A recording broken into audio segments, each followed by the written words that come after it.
ঢাকায় চলচ্চিত্রের বর্তমান প্রজন্মের নায়িকা প্রার্থনা ফারদিন দিঘি। ছোটবেলা থেকেই অভিনয়ের সঙ্গে জড়িত দিঘি। শিশুশিল্পী হিসেবে 3টি জাতীয় চলচ্চিত্র পুরস্কার পেয়েছিলেন এই অভিনেত্রী। তবে নায়িকা হিসেবে অভিষেকের পর খুব একটা সুবিধা করতে পারেননি।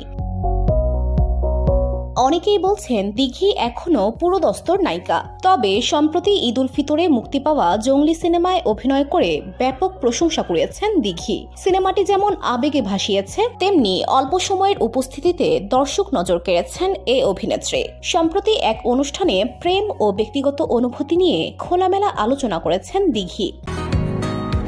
বসুন্ধরা, উত্তরা, বনশ্রী, কুড়িল ও বাড্ডা সহ রাজধানীর বিভিন্ন স্থানে অভিজাত ও অত্যাধুনিক মানের ফ্ল্যাট কেনার এক নির্ভরযোগ্য প্রতিষ্ঠান প্লেজেন্ট প্রপার্টিজ লিমিটেড। তাই আপনার স্বপ্নের আবাসনের জন্য আজই যোগাযোগ করুন। Pleasant properties limited, where destiny matches eventually। প্রশ্নোত্তর পর্বে কাজ করতে গিয়ে কারো প্রেমে পড়েছেন কখনো? এমন প্রশ্নের জবাবে দিঘি বলেন, প্রেম করব কিভাবে? সব নায়ক তো বিবাহিত। আমি যখনই কোনো সেটে যাই দেখি বেশিরভাগ নায়কই এনগেজড বা বিবাহিত।